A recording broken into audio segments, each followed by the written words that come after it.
आज मैं आप लोगों के लिए मध्य प्रदेश में बहुत ही महत्वपूर्ण वीडियो लेकर आया हूँ। आज 2 संभाग पढ़ाने वाला हूँ मैं आपको, शहडोल और चंबल संभाग। तो वीडियो को पूरा देखना है और वीडियो को ज़्यादा से ज़्यादा शेयर करना है। इसके पहले कुछ संभाग पढ़ा चुका हूँ जिसका लिंक डिस्क्रिप्शन में दिया हुआ है, वो वीडियो भी आप देख सकते हैं। देखिए सबसे पहले जो संभाग पढ़ने वाले हैं हम, शहडोल संभाग। ठीक है, शहडोल संभाग की बात करें तो शहडोल में कितने ज़िले आते हैं? तो शहडोल संभाग में 3 ज़िले आते हैं, शहडोल जिला, उमरिया जिला और अनूपपुर जिला। ठीक है, ये 3 ज़िले हैं शहडोल संभाग के। अब देखिए पहला ज़िला कौन सा है हमारा? शहडोल जिला। पहले ज़िले का नाम क्या है? शहडोल। अब देखिए शहडोल का नाम किसके नाम पर रखा गया? तो शहडोल का नाम रखा गया शहडोल व अहीर के नाम पर रखा गया। ठीक है, शहडोल का नाम किसके नाम पर रखा गया? तो शहडोल व अहीर के नाम पर रखा गया है। शहडोल में बाणगंगा का मेला लगता है, ये मेला ध्यान रखना। शहडोल में कौन सा मेला लगता है? बाणगंगा का मेला लगता है। शहडोल में ओरिएंट पेपर मिल है, ये पेपर मिल पिछली पीएससी में पूछी गई थी कि ओरिएंट पेपर मिल मध्य प्रदेश में कहाँ पर है। प्री में आया हुआ क्वेश्चन है। तो ओरिएंट पेपर मिल मध्य प्रदेश के शहडोल में। ठीक है, ओरिएंट पेपर मिल, ठीक है, अमलाई शहडोल में। इसके बाद देखिए सोहागपुर। सोहागपुर में प्रदेश का सबसे बड़ा कोयला क्षेत्र है। अब यहाँ पे समझना थोड़ा सा, कल मैंने आपको सीधी ही पढ़ाया था या सिंगरौली पढ़ाया था। सिंगरौली मध्य प्रदेश का सबसे ज़्यादा कोयला उत्पादन करने वाला क्षेत्र है और ये बड़ा है, ये एरिया की बात हो रही है यहाँ पर। ठीक है, तो सबसे बड़ा कोयला क्षेत्र कौन सा है मध्य प्रदेश का? सोहागपुर, जो शहडोल में आता है। और सबसे ज़्यादा उत्पादन कहाँ होता है कोयले का? तो सिंगरौली में होता है। ये जरूर ध्यान रखना, मोस्ट इंपॉर्टेंट है। इसके बाद देखिए आगे, देश की पहली किन्नर विधायक शबनम मोशी, जो शहडोल की है, सोहागपुर की। ठीक है, सोहागपुर शहडोल से है। ठीक, तो ये देश की पहली किन्नर विधायक रही है शबनम मोशी, जो सोहागपुर शहडोल से निर्वाचित हुई है। इसके बाद देखिए विराटेश्वर मंदिर कहाँ पर है? तो सोहागपुर में स्थित है। ये मंदिर भी कई बार पूछा गया कि विराटेश्वर मंदिर मध्य प्रदेश में कहाँ पर है? विराटेश्वर मंदिर है आपका सोहागपुर शहडोल में।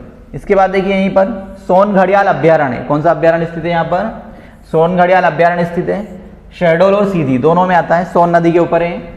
इसके बाद पनपड़ा अभ्यारण्य यहाँ पर, कौन सा अभ्यारण्य है? पनपड़ा। पनपड़ा अभ्यारण्य कहाँ पर है? तो ये भी आपका शहडोल में। इसके बाद कैमूर और मैकाल पर्वत श्रृंखला का मिलन स्थल है शहडोल, ये भी ध्यान रखना, कई बार पूछा गया कि कौन सी 2 पर्वत शहडोल में मिलते हैं? तो कैमूर हिल्स मिलती है और मैकाल पर्वत मिलता है। कैमूर और मैकाल पर्वत श्रृंखला का मिलन स्थल क्या है? तो शहडोल है। इसके बाद देखिए अगला जिला आता है वो हमारा उमरिया। कौन सा जिला है अगला? उमरिया। उमरिया 1998 में 1998 में शहडोल से अलग होकर एक जिला बना। किससे अलग होता है? शहडोल से। 1998 में उमरिया शहडोल से अलग होकर एक नया जिला बनता है। और यहीं पर बांधवगढ़ राष्ट्रीय उद्यान है, ये मोस्ट इंपॉर्टेंट राष्ट्रीय उद्यान है, बहुत ही महत्वपूर्ण राष्ट्रीय उद्यान है। अब देखिए इसके पहले राष्ट्रीय उद्यान में पढ़ा चुका हूँ, तो इसके बहुत ज़्यादा डीप में पढ़ाया है, तो वो वीडियो देख लें आप, ताकि ज़्यादातर इन्फॉर्मेशन मिल जाए आपको। तो देखिए बांधवगढ़ राष्ट्रीय उद्यान कहाँ पर है? उमरिया में। और यहाँ पर सफ़ेद शेर मिलते हैं, क्या मिलते हैं? सफ़ेद शेर मिलते हैं, व्हाइट टाइगर मिलता है यहाँ पर। ठीक है, और ये कितनी पहाड़ियों से घिरा हुआ है? तो 32 पहाड़ियों से घिरा हुआ है। ठीक है, बांधवगढ़ राष्ट्रीय उद्यान। और यहाँ पर देश में पहली बार एयर बलून सफारी की शुरुआत की गई थी। ये प्रश्न करंट का है, जरूर ध्यान रखने। एयर बलून सफारी कहाँ पर स्टार्ट हुई है? एयर बलून सफारी सबसे पहले कहाँ स्टार्ट हुई है? मध्य प्रदेश में भी पहली बार है और देश में भी पहली बार है, तो बांधवगढ़ राष्ट्रीय उद्यान में स्टार्ट की गई है। इसके बाद देखिए यहीं पर हर्रा से भिलाला निकाला जाता है। क्या निकाला जाता है? हर्रा से भिलाला निकालते हैं और इससे इंक बनाई जाती है, इंक स्याही बनाई जाती है। ठीक है, इसके बाद लाख से चपड़ा बनाने का सरकारी कारखाना है। ठीक है, जिससे चूड़ियाँ बनती हैं, जो महिलाएं पहनती हैं लाख की चूड़ियाँ, तो लाख से चपड़ा बनाने का क्या है यहाँ पर?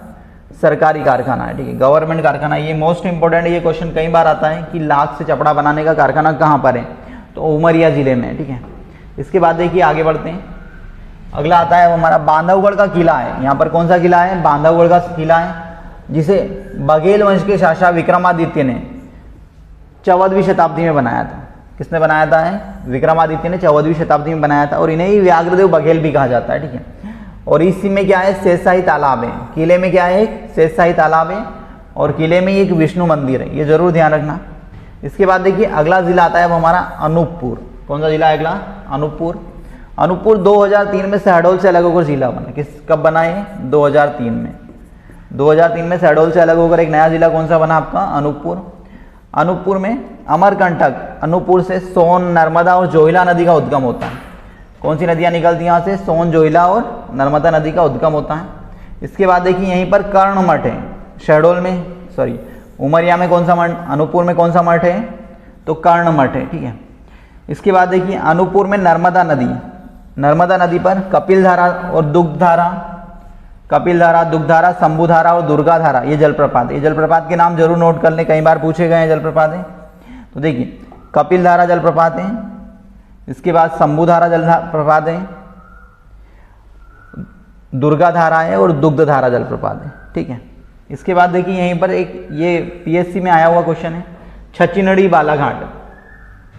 छचिनड़ी बालाघाट नहीं है, छचिनड़ी यहाँ पर रहेगा आपका अनूपपुर, ठीक है।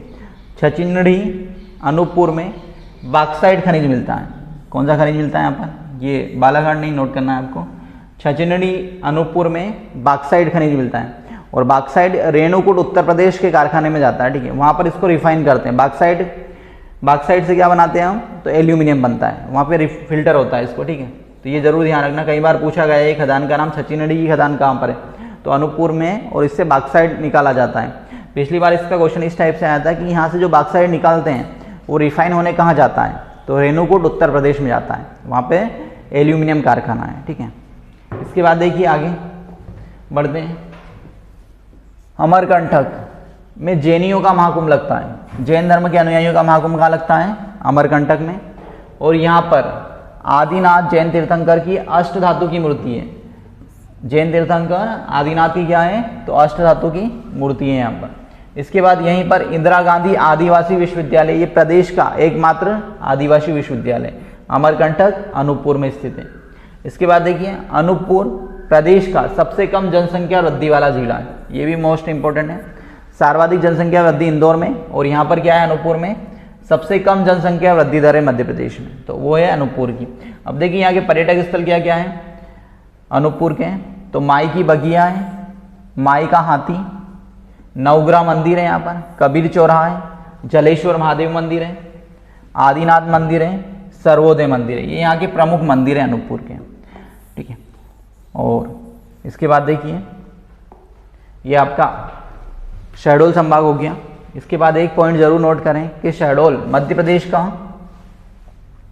एकमात्र ऐसा जिला है जिससे 2 नए जिले बने हैं। क्या नोट करना है आपको? शहडोल मध्य प्रदेश का एकमात्र ऐसा जिला है जिससे 2 नए जिले बने। 2 जिले कौन कौन से बने? तो एक बनता है आपका उमरिया और एक बनता है अनूपपुर, ठीक है। ये 2 नए जिले किससे बने हैं?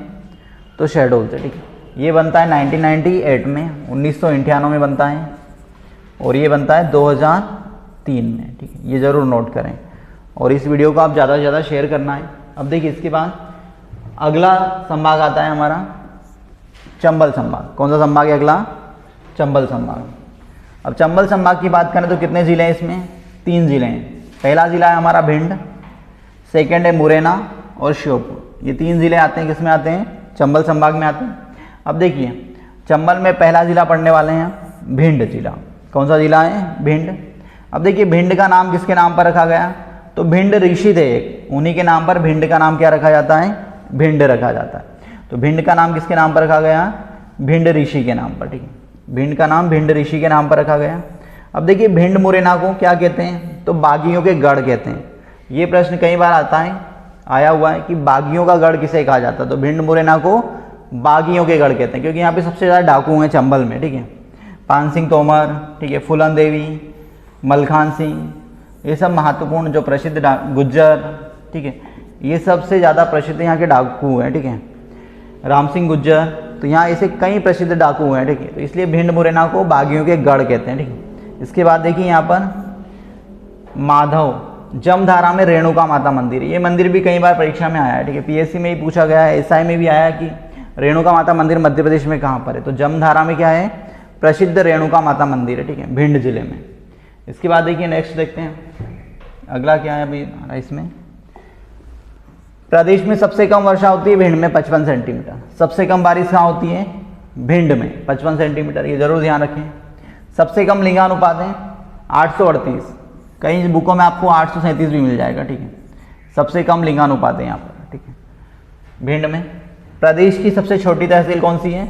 रोन है जो भिंड में, जनसंख्या में, ठीक है। जनसंख्या में सबसे छोटी तहसील कौन सी है मध्य प्रदेश में? तो भिंड में रोन तहसील आती है, और जनसंख्या में सबसे बड़ी तहसील है आपकी इंदौर, तो ये सबसे छोटी तहसील है। सरसों उत्पादक जिला है भिंड, किसका उत्पादन करता है? सरसों का उत्पादन करने वाला जिला है भिंड। इसके बाद देखिए आगे, प्रदेश में सर्वाधिक ग्रामीण साक्षरता, यहाँ पर कौन सी साक्षरता मिलेगी आपको? ग्रामीण साक्षरता सबसे ज़्यादा कहाँ पर है? तो भिंड में। इसके बाद बीहड़ की समस्या है, जो चंबल नदी बहती है ना, तो मिट्टी का कटाव करती है बहुत ज़्यादा, तो उससे क्या बनते हैं यहाँ पर? बीहड़ बनते हैं, ठीक है। तो बीहड़ की समस्या सबसे ज़्यादा है यहाँ पर, ठीक है। बीहड़ की समस्या इस जिले में सबसे ज़्यादा बीहड़ की समस्या मिलेगी आपको मुरैना में। इसके बाद देखिए अटेर और गोहद के किले हैं यहाँ पर, ये दो किले महत्वपूर्ण हैं, अटेर और गोहद के किले। ये किले कई बार पूछ लिए जाते हैं कि अटेर और गोहद का किला कौन से जिले में स्थित है। पुलिस में आया हुआ क्वेश्चन है अटेर का, ठीक है। अटेर और गोहद के किले हैं भिंड में। मालनपुर औद्योगिक क्षेत्र है, ये औद्योगिक क्षेत्र विशेष ध्यान रखना, मालनपुर औद्योगिक क्षेत्र कहाँ पर है? तो भिंड में, इसका भी प्रश्न आया था। और यहाँ पर रक्षा यूनिट लगाई जा रही है, डिफेंस इकाई लगाई जा रही है यहाँ पे, ठीक है। इसके बाद देखिए प्रदेश में सबसे कम अनुसूचित जनजाति वाला जिला है, ठीक है। 0.4% ट्राइब्स रहती हैं यहाँ पे। सबसे कम जनजाति कहाँ पर है मध्य प्रदेश में? तो वो मिलेगी आपको भिंड में, ठीक है। 0.4% है वहाँ पर ST। इसके बाद देखिए मालनपुर सूखा बंदरगाह है, मालनपुर क्या है आपका? एक ड्राई पोर्ट है। इसके बाद मल्लाराव होलकर की समाधि है भिंड में, मल्लाराव होलकर की समाधि कहाँ मिलेगी आपको? भिंड में। इसके बाद देखिए अगला जिला आता है अब हमारा मुरैना। मुरैना गजक के लिए प्रसिद्ध है, किस लिए प्रसिद्ध है मुरैना? गजक के लिए। अब देखिए मोरों की संख्या अधिक होने के कारण इसका नाम मुरैना रखा गया है, ठीक है। यहाँ पर पहले बहुत मोर हुआ करते थे, इसलिए इसका नाम क्या रखा गया? मुरैना। और मुरैना गजक के लिए प्रसिद्ध है, मुरैना ही गजक पूरे विश्व में और भारत में फेमस है। इसके बाद देखिए भिंड, मुरैनाओं को बागियों का गढ़ कहते हैं, दोनों को सेम। इसके बाद प्रदेश में सर्वाधिक सरसों का उत्पादन होता है मुरैना में। देखिए भिंड भी सरसों का उत्पादन करता है, पर सबसे ज़्यादा सरसों का उत्पादन करता है मुरैना। बीहड़ की समस्या भिंड में भी है, पर सर्वाधिक कहाँ मिलेगी आपको? मुरैना में। तो ये जरूर ध्यान रखना, अगर सर्वाधिक बीहड़ की समस्या पूछेगा तो कहाँ रहेगी वो? मुरैना में। और सर्वाधिक सरसों उत्पादन करता है तो कौन करता है? मुरैना। अब देखिए यहीं पर बानमोर औद्योगिक क्षेत्र है, ये औद्योगिक क्षेत्र कई बार पूछा गया है। बानमोर औद्योगिक क्षेत्र कहाँ पर है? तो मुरैना में। सवलगढ़ का किला है, क्या है यहाँ पर? सवलगढ़ का किला है मुरैना में, जो सवला राजा ने बनवाया था, ठीक है। सवलगढ़ फोर्ट कहाँ पे मिलेगा आपको? मुरैना में। इसके बाद सर्वाधिक बीहड़ से ग्रसित समस्याएं, बीहड़ की समस्या सबसे ज़्यादा कहाँ पर है? तो मुरैना में। 64 योगिनियों का मंदिर है, ये मंदिर यूपीएससी में पूछा गया था। 64 क्वेश्चन इस टाइप से था कि किस मंदिर को देखकर भारत का संसद भवन बना है? पुराना वाला, ठीक है। जो पुराना संसद भवन है वो 64 योगिनी के मंदिर मुरैना को देखकर बनाया गया था, ठीक है। तो ये मंदिर बहुत ही मोस्ट इंपॉर्टेंट है, यूपीएससी का प्रश्न था ये, ठीक है। 64 योगिनी के मंदिर को देखकर भारत का पुराना वाला संसद भवन बनाया गया, जो गोल वाला है, ठीक है। अब तो इस टाइप से हो गया हो, है ना। तो और ये जो हमारे संसद भवन बनने थे, सेंट्रल विस्टा प्रोजेक्ट में बनाया गया था पुराना वाला, और नए वाले जो सेंट्रल भवन बन रहा है उसका रिकंस्ट्रक्शन सेंट्रल विस्टा प्रोजेक्ट कर दिया है, ठीक है। बस उसमें रिकंस्ट्रक्शन कर दिया है हमने, बाकी प्रोजेक्ट कौन है? तो सेंट्रल विस्टा प्रोजेक्ट कहते हैं, ठीक है, नया वाला जो बन रहा है। तो 64 योगिनी का मंदिर है यहाँ पर, जिसे देखकर हमने क्या बनाया था? भारतीय संसद भवन का निर्माण करवाया था, ठीक है। इसके बाद देखिए आगे बढ़ते हैं। बटेश्वर में प्राचीन शिव मंदिर है। बटेश्वर में क्या है? कई शिव मंदिर है, ठीक है, जो गुज्जर प्रतिहार वंशकालीन है, ठीक है। गुज्जर प्रतिहार वंशकालीन ये शिव मंदिर है। यहाँ पर लगभग 200 से अधिक शिव मंदिर है, ठीक है। ये मंदिर भी कई बार पूछे गए हैं। बटेश्वर बहुत ही महत्वपूर्ण स्थल है, ठीक है, और 6ठी शताब्दी के हैं लगभग, ये 6ठी-7वीं शताब्दी के गुज्जर प्रतिहार वंश ने बनाए थे। इसके बाद देखिए यहाँ पर पदावली और मितावली, पदावली और मितावली गुप्तकालीन स्थल है दोनों, ठीक है, गुप्त डायनेस्टी से संबंधित हैं, उस समय के स्थान है दोनों। कक्कन मठ, कक्कन मठ मुरैना में है, ठीक है, जिसका निर्माण रानी कक्कनवती ने करवाया था। कक्कन मठ कहाँ पर है? मुरैना में। कई बार आया है ये मठ एग्जाम में कि कक्कन मठ कहाँ पर स्थित है? मुरैना में। इसका निर्माण रानी कक्कनवती ने करवाया था। बानमोर यहाँ पर औद्योगिक क्षेत्र है। बानमोर में कत्था उद्योग है। क्या है यहाँ पर? कत्था उद्योग है। बानमोर में आपको कत्था उद्योग मिलेगा, ठीक है, जो पान में लगाया जाता है कत्था, तो बानमोर कत्था उद्योग के लिए प्रसिद्ध है। चंबल अभ्यारण्य मध्य प्रदेश में, कौन सा अभ्यारण्य है यहाँ पर? चंबल अभ्यारण्य, चंबल नदी पर, ठीक है, जिसमें घड़ियालों का संरक्षण किया गया है। किसका संरक्षण किया गया है? घड़ियालों का। अब देखिए समझना, यहाँ पर सबसे बड़ा घड़ियाल अभ्यारण्य है मध्य प्रदेश का, ये जरूर ध्यान रखना। मध्य प्रदेश का सबसे बड़ा अभ्यारण्य कौन सा है? तो सबसे बड़ा अभ्यारण्य मिलेगा आपको नौरादेही सागर में, ठीक है। अब ये मध्य प्रदेश का सबसे बड़ा घड़ियालों का बड़ा अभ्यारण्य है। घड़ियाल के क्षेत्र में सबसे बड़ा अभ्यारण्य कौन सा है आपका? तो चंबल अभ्यारण्य। घड़ियालों के लिए सबसे बड़ा अभ्यारण्य चंबल अभ्यारण्य, ये ध्यान रखना। अगर पूछा जाए कि ओवरऑल सबसे बड़ा अभ्यारण्य कौन सा है, तो नौरादेही, वो सागर में आता है, ठीक है। इसके बाद देखिए नूराबाद, कौन सा? नूराबाद मुगलकालीन स्थल है, ठीक है। क्या है नूराबाद? मुगलकालीन स्थल है। इसके बाद देखिए आगे, सर्वाधिक शहद का उत्पादन करता है, सबसे ज़्यादा शहद उत्पादन करने वाला जिला है मध्य प्रदेश का, ठीक है। शहद सबसे ज़्यादा उत्पादन होता है यहाँ पर। इसके बाद देखिए यहाँ के पर्यटक स्थल देखें हम क्या क्या है, तो शेरशाह सूरी का पुल है यहाँ पर, मुरैना में शेरशाह सूरी का पुल है, पदावली मंदिर है, सुहानिया में जैन तीर्थ स्थल है, पहाड़गढ़ के शैलचित्र हैं, संवलगढ़ का किला है, हरसिद्धि मंदिर है यहाँ पर, और कक्कन मठ है, ठीक है, 64 योगिनी का मंदिर है। तो ये मुरैना के प्रमुख पर्यटक स्थल है, ठीक है, दार्शनिक स्थल है यहाँ के। इसके बाद देखिए अगला जिला है हमारा श्योपुर। कौन सा जिला है अगला? श्योपुर। श्योपुर 1998 में जिला बनता है, ठीक है। 1998 में मुरैना से अलग हुआ, ठीक है। पहले मुरैना की एक तहसील हुआ करता था, ठीक है। इसके बाद देखिए ये काष्ठ कलाकृति उद्योग के लिए प्रसिद्ध है। काष्ठ कलाकृति मतलब लकड़ी से कुर्सी वगैरह बनाया जाता है, या जो अच्छे आकर्षक लकड़ी के सामान देखे होंगे आप लोगों ने, तो वो श्योपुर में बनते हैं। तो काष्ठ कलाकृति उद्योग के लिए श्योपुर प्रसिद्ध है। इसके बाद यहीं पर कूनो पालनपुर राष्ट्रीय उद्यान है। कौन सा है? कूनो पालनपुर, जिसमें नामीबिया, अफ्रीकी देश नामीबिया से क्या लेकर आए हैं हम? चीते लेकर आए हैं। अफ्रीकी देश नामीबिया से चीते लाए गए हैं यहाँ पर, ठीक है। और जो कूनो पालन राष्ट्रीय उद्यान है, ये 2018 में बना राष्ट्रीय उद्यान है, सबसे नया राष्ट्रीय उद्यान है मध्य प्रदेश का, और 12वां राष्ट्रीय उद्यान है, ठीक है, कूनो पालनपुर, जो कहाँ पर आता है? तो श्योपुर जिले में आता है। इसके बाद देखिए कवि गजानन माधव मुक्तिबोध की जन्मभूमि है। किसकी जन्मभूमि है? कवि गजानन माधव मुक्तिबोध की। ये भी सरसों उत्पादन का जिला है, सरसों का उत्पादन होता है। विजयगढ़ का किला है यहाँ पर। कौन सा किला है यहाँ पर? विजयगढ़ का, ठीक है, विजयगढ़ का किला है यहाँ पर। अब देखिए ये 2 संभाग करवा दिए आज मैंने, शहडोल और चंबल संभाग। इसके पहले 3-4 संभाग करा चुका हूँ, जिसका लिंक डिस्क्रिप्शन में दिया हुआ है, तो वो संभाग और ये संभाग जरूर देखें आप, ताकि एमपी के लगभग सभी क्वेश्चन आपके कवर हो जाएंगे। और इस वीडियो को आप ज़्यादा से ज़्यादा शेयर करें, और चैनल पर अगर आप नए हैं तो